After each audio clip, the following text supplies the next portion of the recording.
ইরানে হামলায় জ্বলছে মধ্যপ্রাচ্য। আক্রান্ত সৌদি ও কাতারের জ্বালানি স্থাপনা। নেতানিয়াহুর কার্যালয়ে হামলার দাবি। কুয়েতে 3টি মার্কিন বিমান বিধ্বস্ত। ট্রাম্পের আলোচনার প্রস্তাব নাকচ তেহরানের।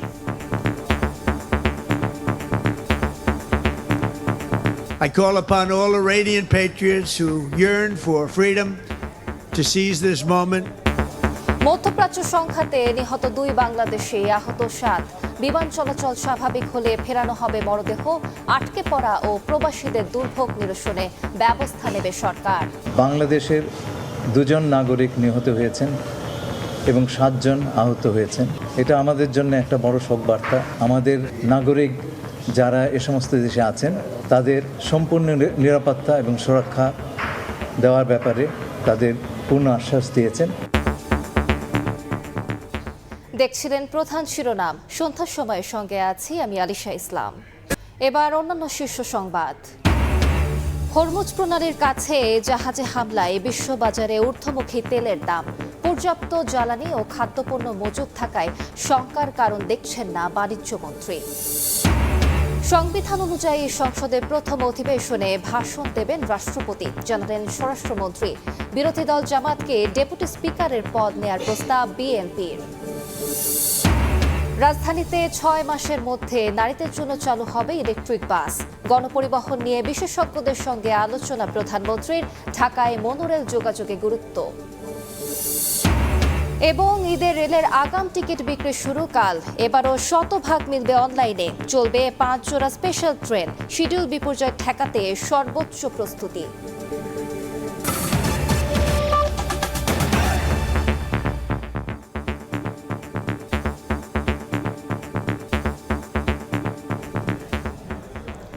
ইরানের সর্বোচ্চ নেতা নিহতের পর মধ্যপ্রাচ্য অগ্নিগর্ভে পরিণত হয়েছে। বিভিন্ন দেশের মার্কিন ঘাঁটিতে নজিরবিহীন হামলা চালাচ্ছে ইরান। সৌদি আরবের সবচেয়ে বড় তেল শোধনাগার আরামকো এবং কাতারের জ্বালানি স্থাপনায় ড্রোন হামলা হয়েছে। কুয়েতে ভূপাতিত করা হয়েছে যুক্তরাষ্ট্রের 3টি যুদ্ধবিমান। ইসরায়েলের প্রধানমন্ত্রীর কার্যালয়ে ড্রোন হামলার দাবি করেছে তেহরান। এদিকে যুক্তরাষ্ট্র ও ইসরায়েলও ইরানে হামলা অব্যাহত রেখেছে। অন্যদিকে ট্রাম্পের আলোচনার প্রস্তাব নাকচ করেছে তেহরান।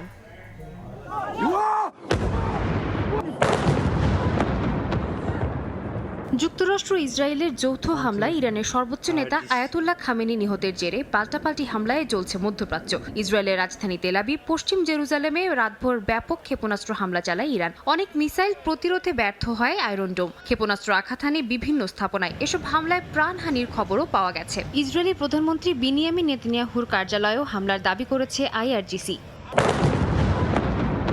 মধ্যপ্রাচ্যের কয়েকটি দেশের মার্কিন ঘাঁটিতেও দফায় দফায় হামলা চালিয়েছে ইরান। ক্ষেপণাস্ত্র ও ড্রোনের আঘাতে আগুন ধরে বিভিন্ন স্থানে। ইরাকে মার্কিন ঘাঁটিতে হামলার পর বিস্ফোরণ হয়েছে। এছাড়া কুয়েতও সোমবার ইরানি ড্রোন প্রতিহত করার দাবি করেছে। হামলা হয়েছে বাহরাইন, জর্ডানেও। সৌদি আরবের সবচেয়ে বড় তেল শোধনাগার আরামকোতে ড্রোন হামলা চালিয়েছে ইরান। হামলার পর শোধনাগারটি সাময়িকভাবে বন্ধ ঘোষণা করা হয়েছে। কাতারের রাসলাফন শহরের 2টি জ্বালানি স্থাপনাতেও ইরানের ড্রোন হামলার খবর জানিয়েছে দেশটির প্রতিরক্ষা মন্ত্রণালয়। কুয়েতের আকাশে যুক্তরাষ্ট্রের যুদ্ধবিমান ভূপাতিত করার দাবি করেছে ইরান। কয়েকটি মার্কিন যুদ্ধবিমান বিধ্বস্ত হয়েছে বলে জানিয়েছে কুয়েতের প্রতিরক্ষা মন্ত্রণালয়। এদিকে মার্কিন বিমানবাহী রণতরীতে 4টি ক্ষেপণাস্ত্র আঘাত হানার দাবি করেছে ইরান। আইআরজিসি জানায় রণতরী ইউএসএস আব্রাহাম লিঙ্কনে হামলা চালিয়েছে তারা। এতে মার্কিন সামরিক বাহিনীর কয়েকজন সদস্য নিহত হয়েছে বলে দাবি তাদের। যদিও এক মার্কিন কর্মকর্তা ইরানি ক্ষেপণাস্ত্র হামলায় রণতরীতে কোনো প্রভাব পড়েনি বলে দাবি করেছেন। অন্যদিকে ইরানেও অব্যাহত রয়েছে হামলা। গোলাবর্ষণ করেছে ইসরায়েল। তেহরানে কয়েক দফা ব্যাপক বিস্ফোরণের খবর পাওয়া গেছে। হামলায় বিভিন্ন বেসামরিক স্থাপনায় ক্ষয়ক্ষতি হয়েছে। রাজধানীর গান্ধী হাসপাতালেও বিমান হামলা চালানো হয়। ইরানের রাষ্ট্র টেলিভিশনের সদর দফতরেও হামলার খবর পাওয়া গেছে।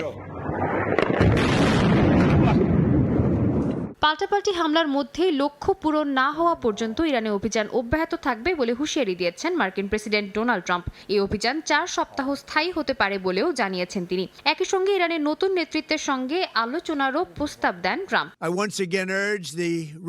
আমি আবারও বিপ্লবী গার্ড, ইরানের সামরিক বাহিনী ও পুলিশকে আহ্বান জানাচ্ছি, অস্ত্র সমর্পণ করুন এবং পূর্ণ দায়মুক্তি গ্রহণ করুন। না হলে নিশ্চিত মৃত্যুর মুখোমুখি হতে হবে এবং তা মোটেও সুখকর হবে না। Patriots who yearn for freedom. এদিকে যুক্তরাষ্ট্রের পরমাণু ইস্যুতে আলোচনার সম্ভাবনা নাকচ করে দিয়েছেন ইরানের জাতীয় নিরাপত্তা পরিষদের শীর্ষ কর্মকর্তা আলী লারিজানি। সাদিয়া তাসনিম, সময় সংবাদ। এদিকে বাহরাইনে ক্ষেপণাস্ত্র হামলায় নিহত সন্দ্বীপের মোহাম্মদ তারেকের পরিবারে শোকের ছায়া নেমে এসেছে। একমাত্র উপার্জনক্ষম ব্যক্তিকে হারিয়ে দিশেহারা তার স্ত্রী। অন্যদিকে ইরানি হামলায় আরব আমিরাতে নিহত মৌলভীবাজারের আহমদ আলী সজুদের আহাজারিতে ভারী গ্রামের পরিবেশ। মরদেহ দেশে ফিরিয়ে আনার দাবি পরিবারের। তাসনিম তামান্না পড়ছেন ইন্টারমিডিয়েট ফার্স্ট ইয়ারে। বাবার না ফেরার দেশে চলে যাওয়া কোনোভাবেই মানতে পারছেন না একমাত্র সন্তান তাসনিম। সোমবার ভোরে বাহরাইনের একটি ড্রাইডক শিপইয়ার্ডে ডিউটিকালীন সময়ে ইরানের ক্ষেপণাস্ত্র হামলায় মাথায় আঘাত পান মোহাম্মদ তারেক। তিনি দীর্ঘ প্রায় ২৭ বছর ধরে বাহরাইনে কর্মরত ছিলেন। পরিবারের প্রধান ও একমাত্র উপার্জনক্ষম ব্যক্তি ছিলেন তিনি। আমি তো এখনো বিশ্বাস করতে পারতেছি না, আমাদেরকে কেউ ক্লিয়ারলি বলতেছে না, বলছে তোমার বাবা আছে অসুস্থ, বাট আমি জানতে চাই যে আমার বাবার কি হয়েছে। যেটাই হোক না কেন আমার বাবাকে তাড়াতাড়ি দেশে নিয়ে আসতে চাই। সন্দ্বীপের আজিমপুর ইউনিয়নের বাসিন্দা তারেকের মরদেহটি দেশে ফিরিয়ে আনার দাবি স্বজনদের। তার মরদেহটি যত তাড়াতাড়ি সম্ভব কিভাবে বাংলাদেশে আনা যায় এই ব্যাপারে যাতে এমবাসির সাথে যোগাযোগ করে। গত শনিবার সন্ধ্যায় মৌলভীবাজারের বড়লেখা উপজেলার বাসিন্দা সালেখ উদ্দিন ওরফে আহমদ আলী সংযুক্ত আরব আমিরাতের আজমান শহরে পানির গাড়ি চালাচ্ছিলেন। এ সময় ইরান থেকে ছোঁড়া একটি মর্টার আজমান শহরে আঘাত হানে। এতে গুরুতর আহত সালেখকে উদ্ধার করে হাসপাতালে নিয়ে গেলে মৃত ঘোষণা করেন চিকিৎসক। ইতোমধ্যে ওনার পরিবারের সদস্যরা আমাদের সেখানে যে এমবেসি আছে সেই এমবেসির মাধ্যমে কিন্তু যে আদার্স ফর্মালিটিগুলো আছে আমাদের মৃত ব্যক্তির লাশ দেশে নিয়ে আসার যেই প্রক্রিয়া আছে সেটার জন্য তারা আবেদন করেছেন এবং তাদেরকে সম্পূর্ণ সহযোগিতা আমাদের সেখানকার দূতাবাস থেকে কিন্তু এটা করা হচ্ছে।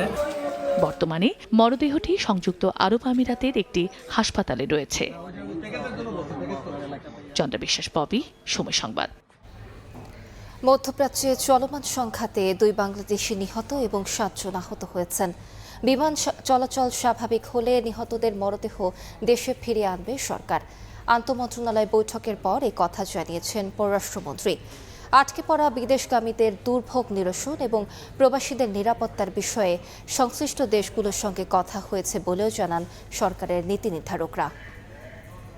মধ্যপ্রাচ্যে চলমান যে সংঘাত, তাতে বাংলাদেশের ২ জন নাগরিক নিহত হয়েছেন এবং ৭ জন আহত হয়েছেন। এটা আমাদের জন্য একটা বড় শোক বার্তা। যারা আহত হয়েছেন তাদের পাশে আমাদের রাষ্ট্রদূত ছুটে গেছেন। আমাদের নাগরিক যারা এ সমস্ত দেশে আছেন তাদের সম্পূর্ণ নিরাপত্তা এবং সুরক্ষা দেওয়ার ব্যাপারে তাদের পূর্ণ আশ্বাস দিয়েছেন। ইরানের সঙ্গে ইসরায়েল যুক্তরাষ্ট্রের চলমান সংঘাতে হরমুজ প্রণালী দিয়ে নৌযান চলাচল সীমিত হলেও দেশে খাদ্যপণ্য ও জ্বালানি সরবরাহ নিয়ে কোনো সংকট হবে না বলে জানিয়েছেন বাণিজ্য মন্ত্রী খন্দকার আব্দুল মুক্তাদির। বলেন, পর্যাপ্ত মজুদ থাকায় দামেও প্রভাব পড়বে না। মন্ত্রীর সঙ্গে বৈঠক শেষে ভারতের হাইকমিশনার প্রণয় ভার্মা বলেন, সম্পর্কের স্থবিরতা কাটিয়ে বাণিজ্যিক সম্পর্ক আরও জোরদার করতে চায় নয়াদিল্লি।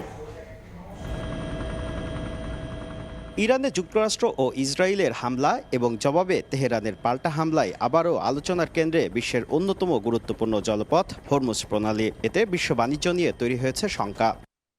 সিংহভাগ এলএনজি কাতার থেকে আমদানি করে বাংলাদেশ, যা হরমুজ প্রণালী দিয়ে আসে। পাশাপাশি এই নৌপথ ব্যবহার করে ইরাক, ইরান, কাতার, কুয়েত, বাহরাইন, সংযুক্ত আরব আমিরাত ও সৌদি আরব, এই ৭ দেশের সঙ্গে বাংলাদেশের পণ্য আনা নেওয়া হয়। এমন প্রেক্ষাপটে সোমবার সচিবালয়ে ভারতীয় হাই কমিশনারের সঙ্গে বৈঠক শেষে বাণিজ্যমন্ত্রী জানান, জ্বালানি ও খাদ্যপণ্যের পর্যাপ্ত মজুদ থাকায় হরমুজ প্রণালী বন্ধ হলেও এই মুহূর্তে দেশে কোনো সংকট হবে না।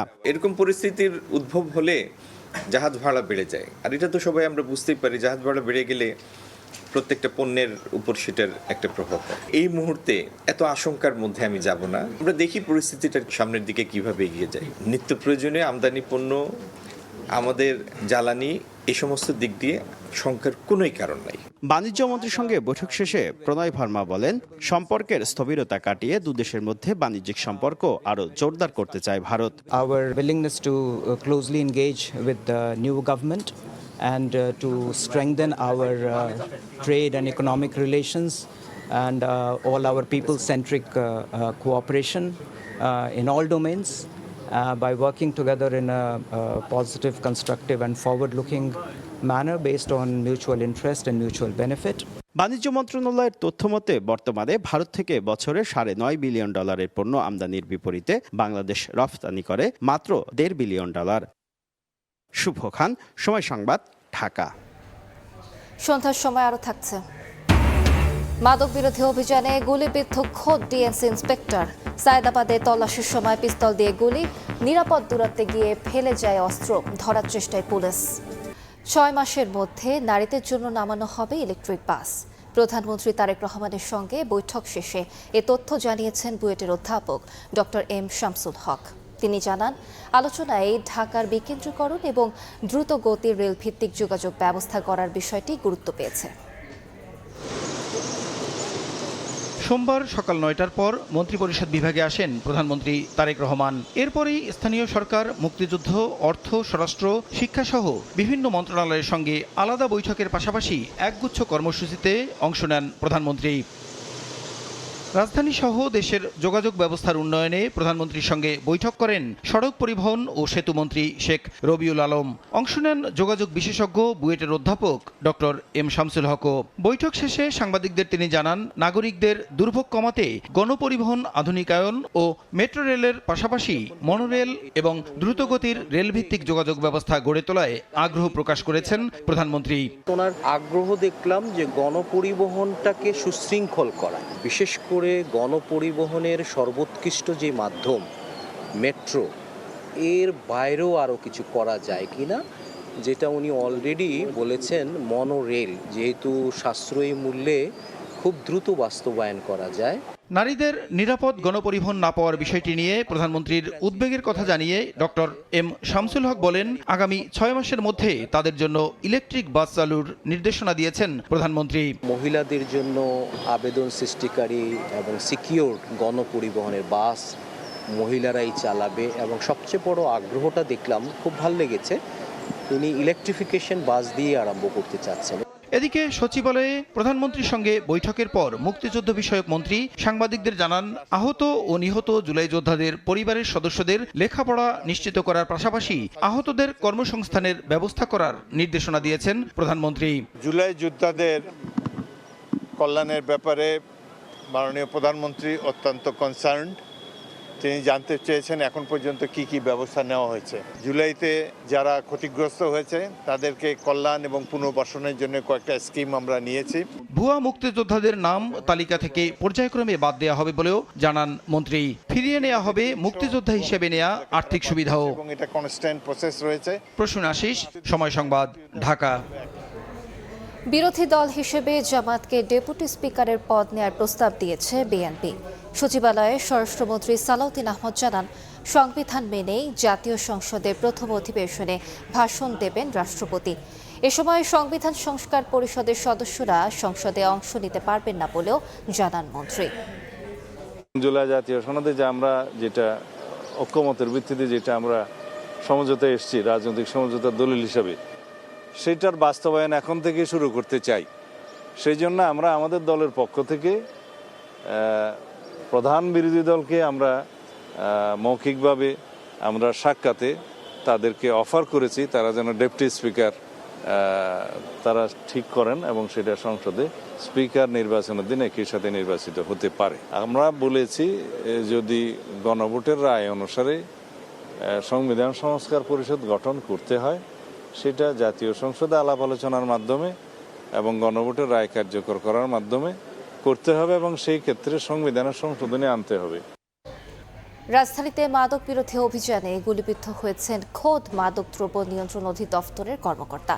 পুলিশ জানায়, দুপুরে সায়দাবাদ এলাকায় মাদক বিরোধী অভিযানে আটক ব্যক্তিকে তল্লাশি করতে গেলে পকেট থেকে পিস্তল বের করে গুলি ছুড়তে ছুড়তে পালিয়ে যায়। একটি গুলি খিলগাঁও জোনাল টিমের ইন্সপেক্টর সিদ্দিকুর রহমানের পায়ে লাগে। তাকে উদ্ধার করে ঢাকা মেডিকেলে নেওয়া হয়। গুলি বর্ষণকারী তালিকাভুক্ত মাদক কারবারি মাসুম বলে ধারণা ডিএনসির।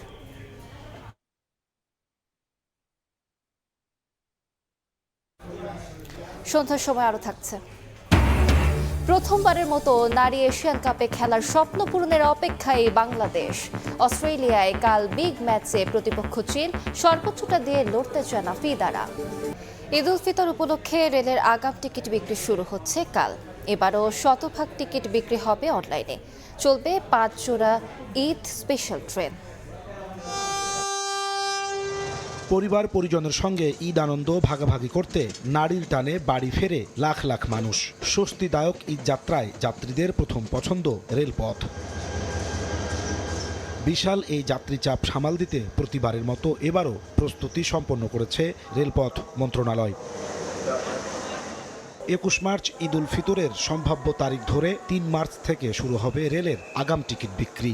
আর বাড়তি ভিড় এড়াতে এবার 10 দিন আগে 13 মার্চ থেকে শুরু হবে ঈদ যাত্রা। রেলওয়ে মহাপরিচালক বলছেন, এবারও শতভাগ টিকিট বিক্রি হবে অনলাইনে। আর সার্ভারে চাপ কমাতে সকালে দেওয়া হবে পশ্চিমাঞ্চলের টিকিট, আর দুপুর থেকে বিক্রি হবে পূর্বাঞ্চলের। 3 তারিখ থেকে ঈদের অগ্রিম টিকিট বিক্রয় করা শুরু হবে। পশ্চিমাঞ্চলেটা আমরা সকাল 8টা থেকে দুপুর 2টা এই সময়ের মধ্যে আমাদের ওপেন করা হবে। আর পূর্বাঞ্চলেরটা দুপুর 2টা। একসাথে যদি অনলাইনে ঢুকতে চায় তাহলে ঢুকতে পারবে না, সার্ভার জ্যাম হয়ে যায়। যাত্রী সুবিধায় এবার 5 জোড়া ঈদ স্পেশাল ট্রেন পরিচালনা করবে রেলওয়ে। এছাড়া প্রতিটি ট্রেনেই চাহিদা অনুযায়ী যুক্ত করা হবে অতিরিক্ত কোচ। এবার ঈদ যাত্রায় শিডিউল বিপর্যয় ঠেকাতে সর্বোচ্চ প্রস্তুতির কথা জানিয়েছেন রেল ডিজি। গতবারের ন্যায় আমরা 5 জোড়া আমরা ঈদ স্পেশাল ট্রেনে চালাবো। ট্রেন যাতে ইঞ্জিনের যাতে বসে না থাকে, শিডিউল যাতে বিপর্যয় না হয়, সেজন্য আমাদের প্রস্তুতি নেওয়া হচ্ছে। এবার ঈদ যাত্রার ফিরতি টিকিট বিক্রি শুরু হবে 13 মার্চ থেকে, চলবে ঈদের আগের দিন পর্যন্ত। নাজমুস সালেহী, সময় সংবাদ, ঢাকা। খেলার খবর। স্বপ্ন পূরণের অপেক্ষায় বাংলাদেশ নারী ফুটবল দল। প্রথমবার নারী এশিয়ান কাপ অভিযানে নামছে লাল সবুজের প্রতিনিধিরা। বিগ ম্যাচে চীনের বিপক্ষে খেলবে মেয়েরা।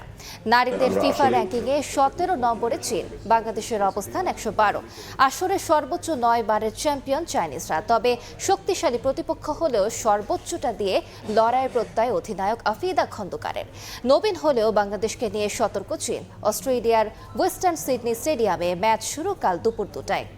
এ পর্যায়ে শীর্ষ সংবাদগুলো জানিয়ে দিচ্ছে আরেকবার। ইরানে হামলায় জ্বলছে মধ্যপ্রাচ্য।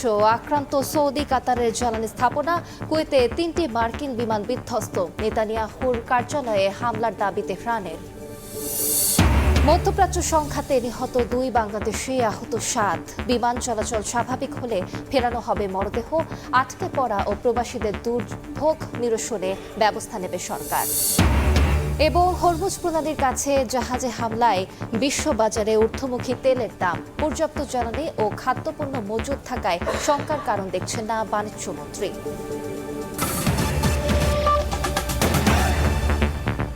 এ ছিল সন্ধ্যার সময়। এরপর জনপদের সময় নিয়ে সঙ্গে থাকবেন জাফর সাদিক।